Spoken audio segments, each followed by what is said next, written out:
Hey everybody, back in the shop today working on a 2008 Mazda RX-8, helping out a friend who needs a new rear strut. The left rear is shot, and I've watched a few videos on YouTube and it seems to be a difficult job, so I'm hoping I can find a few things, maybe make it easier for you guys. Okay folks, so after having pulled out the strut, I realized I did a few steps that I didn't need to do, and I will mention those, so watch the video to the completion. I do want to show you what I took off that I didn't need to.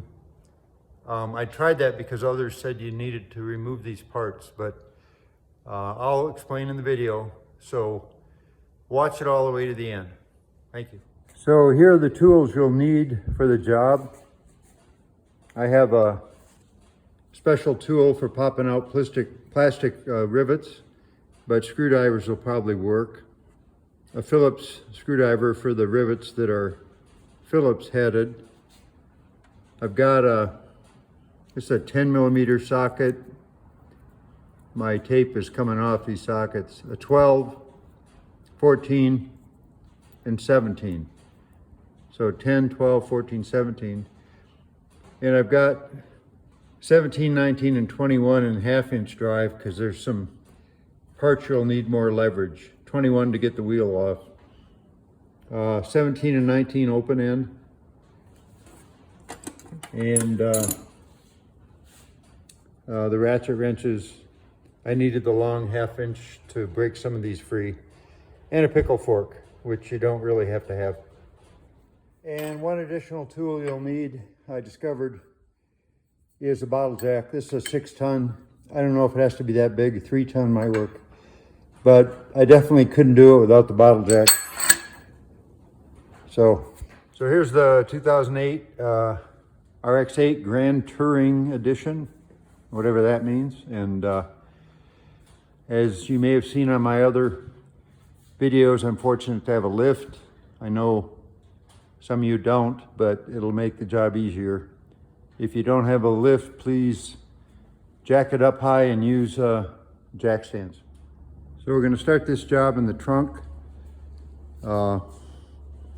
There's about 4 or 5 of these push pin fasteners, which always seem to break. Some of them have a Phillips head, and some of them don't. So if you have the Phillips head, make sure you back them out with a Phillips screwdriver before you pop them, or you'll break them for sure. I have this handy tool, but you can do it with a screwdriver if you're careful, and they should be reusable. The ones that are not Phillips, you'll have to get a little screwdriver and pop open the center part before you pop them out. So I counted about 5 of these I got out, and we should be able to remove the panel. You don't need to remove this center plastic part on the rear of the trunk. So you should be able to get a hand above here and pull it out.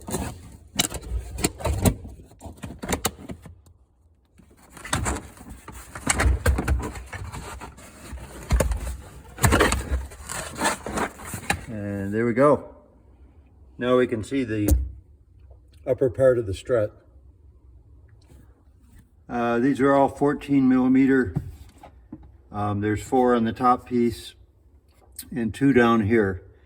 1 you'll have to get from below as a bolt.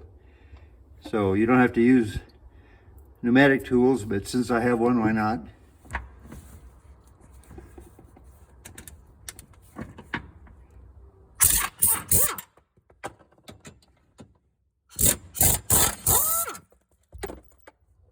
We can't get the standard impact in here, so we're going to use the offset one.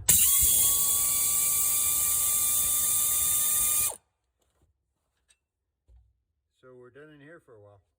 Okay, so we've got her up on the lift. Again, if you're unable to use a lift, get it as high as you reasonably can, but please be careful with good jack stands. Now we'll get the wheel off, 21mm. And here we are. The reason this strut needs to be replaced is you can see the oil has been leaking down and dirtying up the strut and the shock. And also when I drive this, there's a bad clunk in the left rear. The other side, as you can see, does not have any oil leakage causing dirt to accumulate. And both springs are fine. The one remaining bolt holding the top of the strut is difficult to see. I think you can see it there. And for some reason, they decided to make this last bolt from underneath a 12mm. And here we go.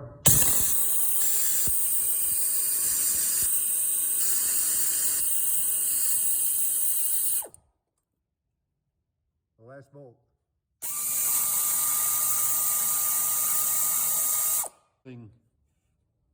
This unknown device, which may be a stabilization device detecting too much sway. Not sure, but it needs to come off because we want these control arms to be able to sag. So we've got essentially 3 control arms here. I'm going to try to remove the rear one and the front one. So you can see the lower one also has a cam for alignment, and there's a hash mark on the frame. I'm going to highlight those with a Sharpie.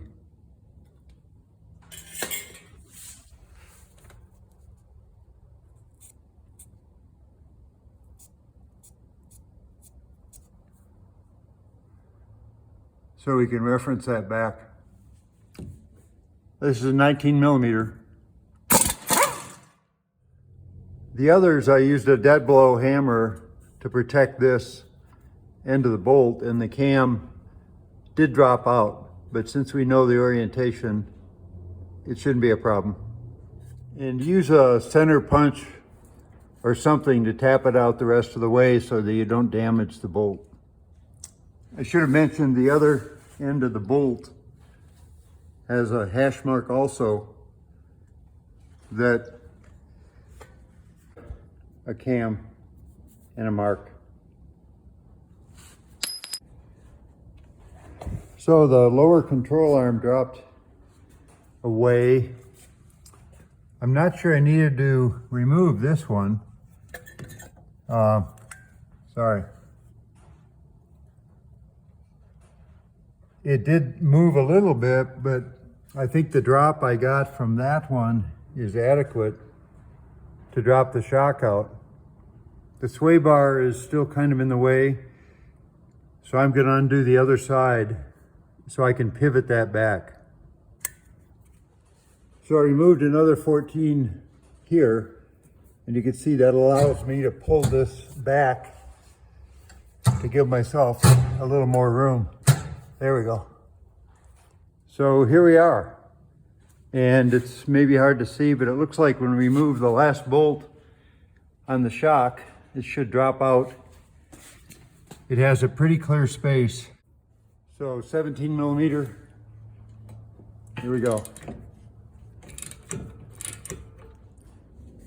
So I pried the shock away using a pickle fork. You probably can use a screwdriver. And when I did, the suspension actually moved up slightly, but the shock just dropped out by itself. I haven't pulled it all the way out the bottom, but I can't see that that's going to be difficult. So again, I'm not sure we needed to loosen this control arm because it didn't change much. I didn't remove this one, but the lower one here seemed to be the key to giving me the room to drop this down. So there you go. She dropped right out. Hopefully the new one will go up just as easily. So I think the challenge will be to get the new one in to create room to line it up with the stud. There is a fair amount of play on this, So it may be helpful to have an assistant hold down while you're trying to fit the shock strut up. And of course we have to line it up with the holes as it goes up.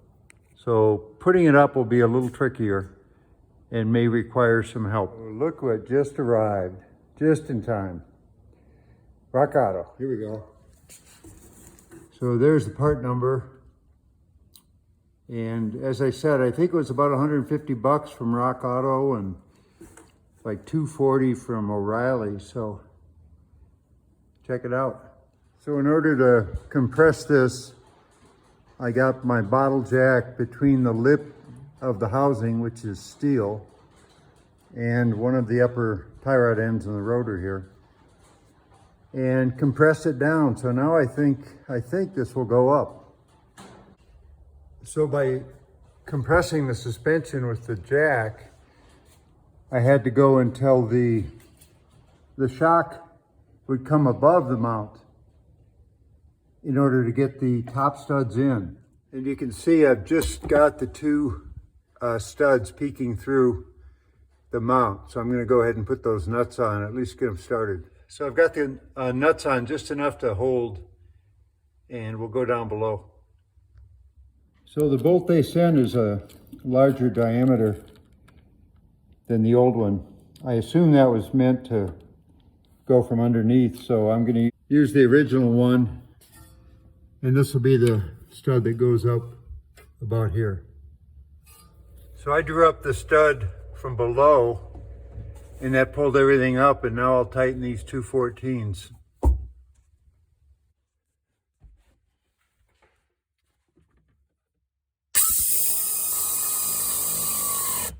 So in order to compress this, I got my bottle jack between the lip of the housing, which is steel, and one of the upper tie rod ends in the rotor here, and compressed it down. So now I think this will go up. So this is what she looks like fully compressed. And you can see now I got to move the shock out and release the tension to get it on the lower mount. So one-handed videos are tough, but what I did is hold the shock and push firmly, and with my left hand I released the shock, or excuse me, the jack, and I'm close. So I'm going to release it a little bit more and see if I can finagle it on. So I tried several things, and I think by removing the jack and taking the tension off, this got closer to orientation to slip on the stud. So now I'm going to try to rotate it with two hands. So it's coming. I will say it takes a fair amount of rotation on this to get it to line up, especially for a 70-year-old fart like me, but a couple strong guys probably could get it better than me. I'll take the camera off and give it one last oomph. Hopefully it'll go. So in the end, I gave it a little love with a dead blow hammer here, like one hit, and it went right on. So I can put the bolt in and start buttoning up. Then the mounting bracket goes on 4 14s. Okay, back down below, we're going to swing up this lower control arm and get that bolt in, and then we'll reconnect the sway bar and this other thingy here. So in order to get this bolt back in, you have to compress the spring upward. You guys on the ground could probably put a block under here and lower the car, but I was able to do it with my hand, pushing it up and then lining the bolt up. So now we got to pay attention to that cam and get that tightened up. And when you put this on, you can see the alignment's not correct. So we're going to put a 19 on the other end, the bolt in. And as we turn that, we could get the lines to match up, and then we'll tighten the outer nut. So that's what you want to do. And I think you can see the marks are lined up pretty good there. If you want to be perfect, you probably should get the rear end aligned again. But I think I was pretty careful. And now I'm at the other end. We got to rotate this sway bar to line up the stud again. So there it goes. So we're getting her in there, and we'll do the other side. These are 14s again, I think. Yeah.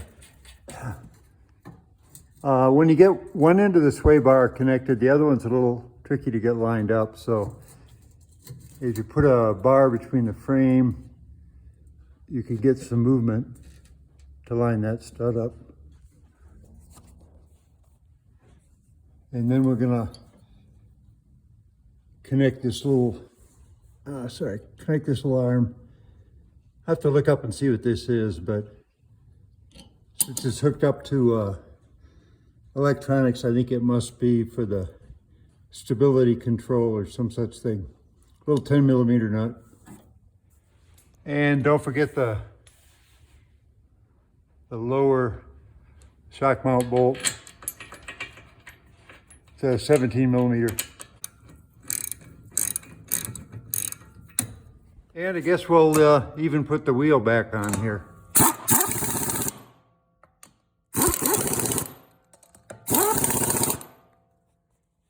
And of course, to finish the job, we're going to put this trim panel back in. A couple little ears go behind the plastic one. You got to kind of bend them a little bit to get them to pop behind there, but I'm sure it's no big deal. And we'll put the push pins back in, and if I get a job done without breaking one of these, it'll be the first time I've ever done that. Yeah, so all in all, not too bad of a job. I guess I've been out here an hour and a half, but I've been videoing, and you got to have some patience. I think the bottle jack is the trick that you need to compress to get that new strut in. Getting the old strut out is easy, it falls right out. And as I said, I modified the video, and I think you only need to remove the rear lower control arm and the sway bar to get this done. So hindsight's always 20/20, and looking back, I would only remove the lower control arm, make your marks for the cam bolt, the sway bar on both sides so you can swing it out of the way, and that little gizmo, which might be a stability control arm, something like that. That's all you need to drop the shock out. But the bottle jack is the ticket to get the new one in. This dropped right out almost by itself when I took off the control arm and bent it down out of the way. But getting the new one in is definitely the tricky part. So be patient. So I know some will say you should do both, which I would agree with, but I'm helping a friend. Finances are a concern, so I measured at the wheel well, and they are within 1/8 of an inch, as close as I could measure. Not much difference at all. So maybe in a few months, you save some money, we'll get the other side done too, but I'll see how she rides.